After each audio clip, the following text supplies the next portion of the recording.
شروع کوم په نام د خدای چې بخونکی او مهربانه دی. هغه ناروغان چې نمسیری یا مایګرین ولري هغه نن ستنه کوو.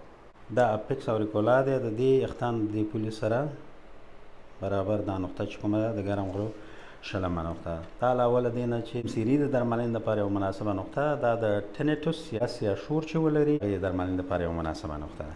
ګرم غرو 21مه نقطه چې کومه ده هغه د انسیسورا سوپراتراګیکا په مخکینی او د پروسیس کونډایلارس منډیبولا په شاتنۍ څنډه کې چې دی ځای لري. د ګرم غړو 22مه نقطه دا د دې ویښتانو دا خط دی او دا د دې او د دې غوږ ترمنځ د دې ویښتانو د پولې دا پوله چې ده د شاتنۍ پوله دا مخکینی د شاتنۍ د دې او د غوږ ترمنځ چې دی دا 22مه نقطه چې دی ځای لري. 21مه او 22مه نقطه علاوه له دې نه چې د نمسیري د درملنې لپاره یوه مناسبه نقطه ده. دا د ټینیټوس یعنې یا غوږونو کې چې اوازونه یې د هغې د درملنې لپاره هم یو ډېره زیاته مناسبه نقطه ده. وریځې په بهرني پای کې چې دی ځای لري دا د ګرم غړو 23مه نقطه ده. دا نقطه علاوه له دې نه چې د نمسیري د درملنې لپاره مناسبه نقطه ده. دا هغه څوک چې د لید کمزورتیا ولري یعنې د دید او همدارنګه د تریجیمینال نیورالژیا د درملنې لپاره هم مناسبه نقطه ده.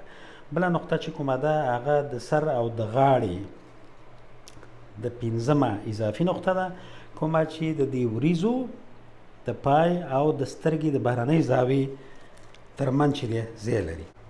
دا نقطه د نمسیري او همدارنګه د دید د کمزورتیا او هغه خلک چې تریګمینال نیورالګیا ولري د هغې درملنې لپاره مناسبه نقطه ده. دا د تریخي لومړۍ نقطه ده کومه چې د دې سترګې د بهرنۍ زاویې څخه په پای کې چې کوم دی ځای لري. دا هم تقریبا دغه نقطه راځي. دا هم د سترګو د لید د نمسیري او همدارنګه د تریګمینال نیورالګي د درملنې لپاره یوه مناسبه نقطه ده. د تریخي 2مه نقطه ده کومه چې د سورا انټراتراګیکا په مخکینی او د پروسیس کونډیلایس منډیبولا په شاتنۍ څنډه کې چې دی ځای لري.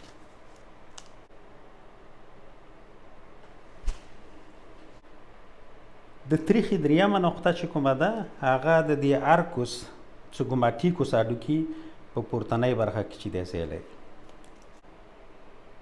یعنې دا نقطې چې دي هم د تریخي 2مه او 3مه نقطه علاوه له دې نه چې د نمسیري د درملنې لپاره مناسبې نقطې دي په غوږونو کې چې هغه اوازونه یا د ټینیټوس په نامه سره یادېږي د هغې درملنې لپاره هم د تریخي 3مه نقطه چې کومه ده د غاښونو او د جامع دردونو لپاره هم یوه ډېره زیاته مناسبه نقطه ده.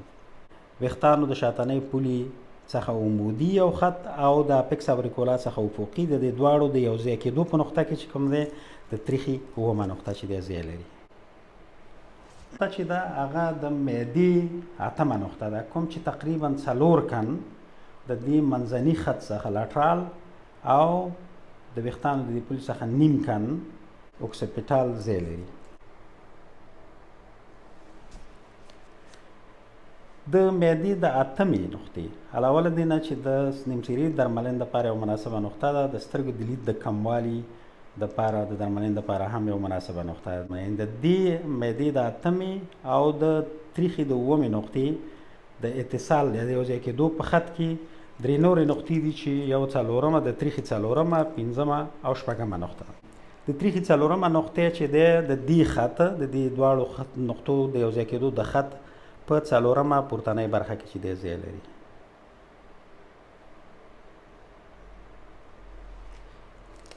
پنځمه د تریخي 5مه نقطې د دې خط په منځنۍ برخه کې چې دی ځای لري او 6مه د دې خط په ښکتنۍ 4مه برخه کې چې دی ځای لري. دا ټولې د نمسیري د درملنې لپاره مناسبې نقطې دي. د اپیک اوریکولا څخه نیغه پورته یو نیم کن د ویښتانو د پولې څخه ځای لري چې دا د تریخي 8مه نقطه. دا علاوه له دې نه چې د نمسیري په درملنه کې یوه مناسبه نقطه ده. دا نقطه د ټینیټوس او د لوړ فشار د درملنې لپاره هم ډېره زیاته مناسبه نقطه ده. بله چې د 9مه نقطه ده چې د دې تریخي د 8مې نقطې څخه نیم کن اوکسیپیټال طرف ته یعنی ځای لري.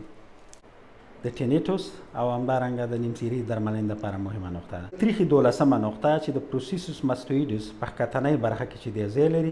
د تریخي د 9مې او 12مې نقطې ترمنځ دوه نورې نقطې دي چې په دې منحني خط باندې چې دی ځای لري چې یوه 10مه ده او بله 11مه ده.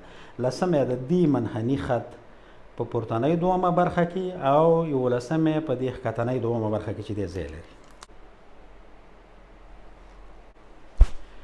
دا نقطې علاوه له دې نه یعنې 10مه او 11مه او 12مه دا نقطې علاوه له دې نه چې د نیمڅیري درملنې لپاره مناسبې نقطې دي. د ټینیټوس یا کې چې شور وي د هغې درملنې لپاره هم مناسبې نقطې دي. 14مه نقطه د دې منځني خط څخه 3 کن لاترال او 0.5 کن اوکسیپیټال ځای لري. علاوه له دې نه چې نیمڅیري درملنې لپاره یوه مناسبه نقطه ده. دا نقطه چې کومه ده د سترګو د لید او همدارنګه د فلج ناروغان او هغه ناروغان چې مرګي ولري د هغې یا اپیلیپسي د هغې درملنې لپاره یوه مناسبه نقطه ده. تریخي 14مه نقطه کسي څخه ډایرکټ پورته د وریځ څخه 1 کن پورته د تریخي 14مه نقطه ځای لري چې دا علاوه د میګرین د درملنې لپاره د سترګو هغه څوک چې د سترګو دید کموالی ولري د هغې درملنې لپاره هم یوه مناسبه نقطه ده. څخه مخامخ دې خوا تقریبا 0.5 کن دلته چې دی 15مه نقطه ځای لري. 14مه نقطه چې کومه ده دا د دې پولې د حد څخه تقریبا 1.5 کن اوکسیپیټال ځای لري او 2.5 کن د منځني خط څخه لاترال ځای لري. 18مه چې کومه ده دا 4 کن د ویښتانو د پولې څخه. 19مه نقطې پروتوبرنسیا اوکسیپیټال اکسټرنا په پورتنۍ څنډه کې چې دی ځای لري. یعنې دا ټولې نقطې چې کومې دي د 15 14 17 او 13 او 19 دا ټولې د میګرین د درملنې لپاره مناسبې نقطې دي. او 20مه د دې تراپیزیوس او سترنوکلایډوماستویډس عضلې ترمنځ د اوکسیپیټال په ښکتنۍ برخه کې چې دی ځای لري. بله چې دی د ګرم غړو 3مه نقطه ده د 4م میتاکار په فلنجیال ګیلینګ پروکسیمال او ولنار برخه کې. دا چې دی د میګرین د درملنې لپاره یعنې هغه لرې محوري نقطه ده. په افغانستان کې د دې درملنې د دود او د ټولو ناروغانو د روغتیا په هیله